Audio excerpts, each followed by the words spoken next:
Hey, my third video of the afternoon. This is going to be the pain stream. Welcome to the beach. I'm at Sandy Hook. Love, love, love it here, especially in the off season when there's hardly anyone here and it's free and still beautiful, so beautiful. It's like mid to upper 60s, sunny. Drove down here with the top down, mid-October. I think you could see it in my glasses maybe, but I'll show you, hold on.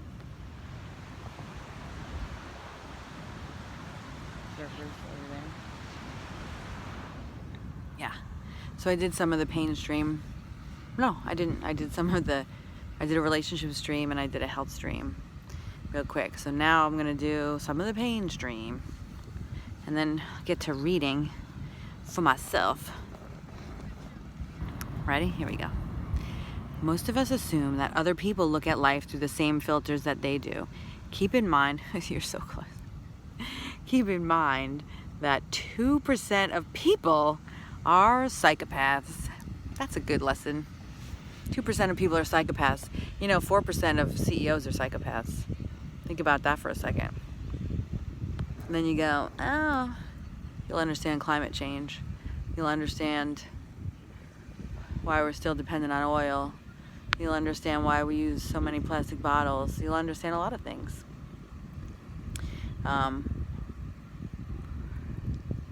Yeah, so you can't assume that people are looking at things the same way you are, because they might be psychopaths. But also, just like you can't expect other people to react to things the same way that you do. I was at a baggage carousel at Newark Airport.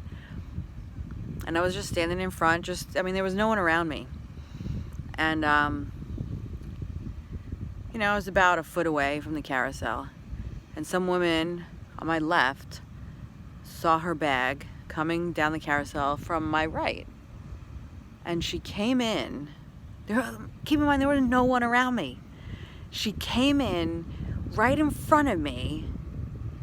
And I didn't move because I had no idea what she was doing.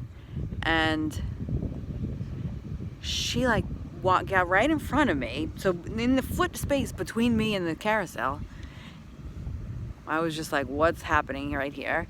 And reached further to the right to grab her bag that was coming down the carousel, right? There was no reason for her it was coming to her automatically with a machine. But reached to the right to grab her bag and pull it off the carousel. And then she turned around and was like, oh, the nerve of some people. And her daughter was there with her, and her daughter was mortified. She was like, Ma, what are you doing? And I was like, wow, this is interesting. This woman came out of nowhere, got in front of me to get something. She came from the left to get something that was on the right that was coming to her, but she made me the problem. I didn't move the whole time. I didn't move. She came into my space, got pissed at me because I didn't move for something that she didn't need to be there for anyway. She could have went behind me if she was in that big of a rush to get her bag, or she could have just waited till the bag got to her. So you see things from a very different filter, right? I didn't know where she was coming from, and she clearly thought that I was thinking the same way that she was, and for some reason I was being in her way when I hadn't moved. So don't think that people, your loved ones, they don't think the same way you do either, even though maybe you were raised in the same house. So don't make assumptions. Anyway, how long did I go on about that? All right. There is a 94% chance that a marriage will succeed if the couple has a 5-to-1 ratio of positive to negative interactions within a 15-minute period. Ooh. That's from How Full Is Your Bucket by Tom Rath and Donald Clifton. That's a lot of numbers. How do you test that? There's a 94% chance that a marriage will succeed. All right, so pretty good chance that your marriage will succeed if you have a 5-to-1 ratio of positive to negative interactions within a 15-minute period. So I don't know. What do? Do you make an artificial situation where you sit with your loved one and talk for 15 minutes? What if it's a good 15 minutes? Then it's going to be good. What if it's a bad 15 minutes? Then it's going to be bad. So I don't know. I don't know if this is something you have to do in front of a psychologist. But 5-to-1.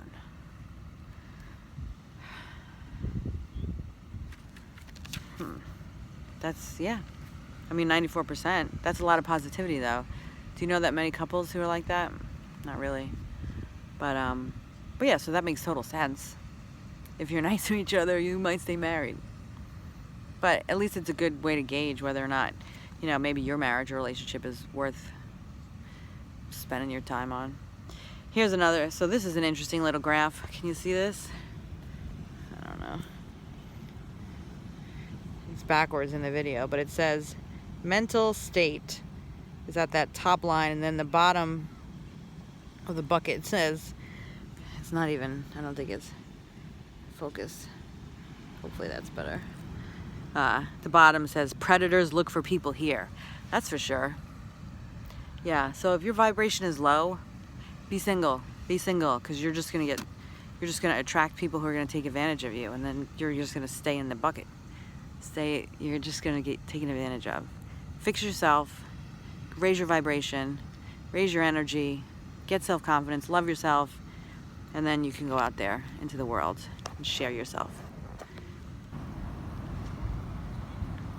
And then you'll be more cognizant that even if someone does something wrong to you, it wasn't you, and you can take it a little more securely.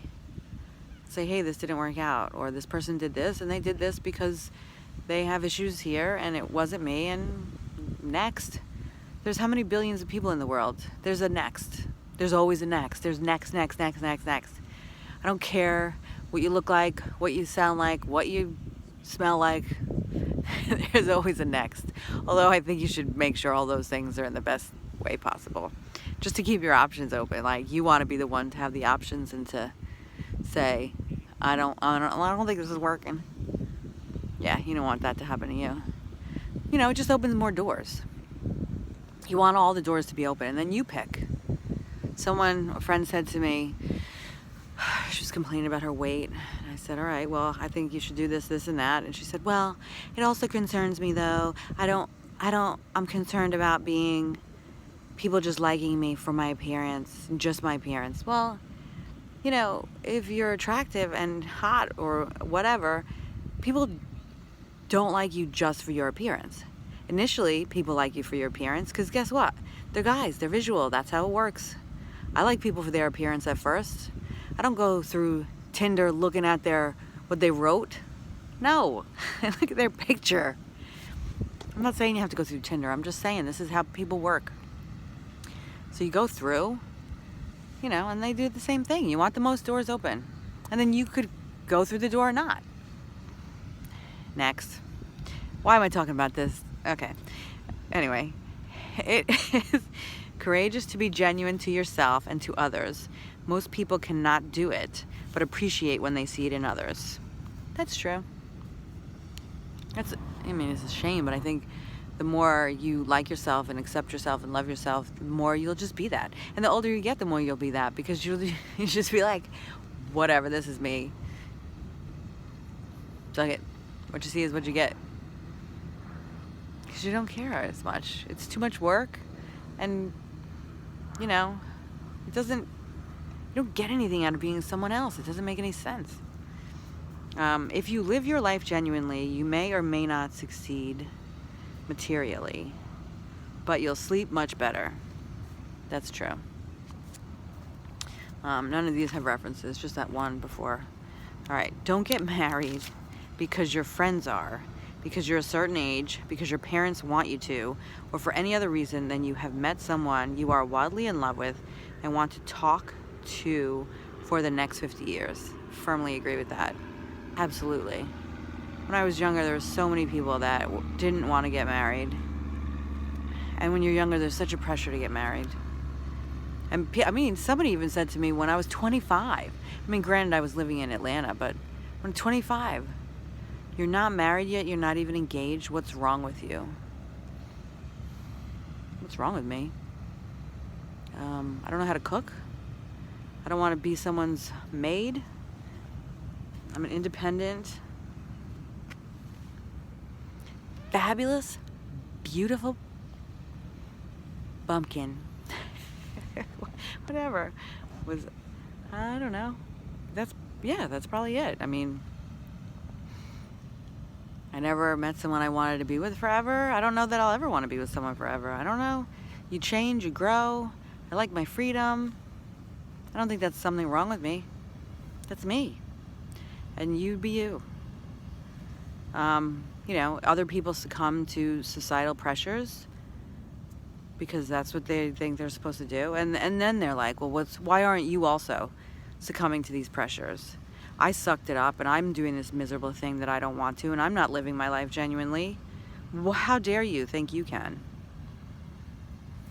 How dare me? How dare me? But I dared. I dared, and I'm happy. Let's see. Finally, you probably won't know yourself until at least 30. You will change a lot in your 20s. Most people do. So if you meet someone and fall in love before 30, expect them to change and warn them that you will too. You may not love them so much after the change, so you should be careful what you promise in your 20s. That's so true. And I would just go on to say people change all the time. I mean, you probably change less as you age. You become more of yourself, but I would say, I mean, I change rapidly every year. I don't think that's normal for most people, but that's me. Because I do a lot of different things. I meet a lot of different people. These experiences, I focus on experiences, and that changes you. They change you, which is why also you should travel. I think I talked about this yesterday, about traveling when you get older. It doesn't make sense. I mean, I'm not saying don't travel when you're older, but the point of travel is to have experiences, and those experiences enrich your lives. Why would you wait till you're almost dead? No. Do it when you're young. My niece is doing it. She's doing it for her dance company, and I'm so glad because, I mean, these are things that are going to enrich and impact her life for the better for her whole life. She's only 23. She's going to be 24 a couple days. Oh, God bless. But, you know, these are things money can't buy. I mean, money pays for travel, but the experiences, can't say enough. People that don't travel don't understand, and that's a shame. But that's their journey. Whatever. Anyway, that's the final thing for today. This has taken a long time to get through this book. I haven't done very much. But I hope you enjoy them. Maybe I'll do more than one a day so I can get through it a little faster. But I don't know. There's no rush. I'm not doing anything with these. They're just filling up my storage. So anyway, I hope you enjoy. I'm enjoying Sandy Hook. I'm enjoying these videos. I let Greg see one of the videos, and he really liked it. And he wanted me to share it with some people from my improv class that we met. So I may do that. And if they think that it's not too stupid, he raved about them, which I was shocked about. Because he sees something in them that I don't see. But if they say anything positive about them, then maybe I'll start posting them. We'll see. All right. Have a good day.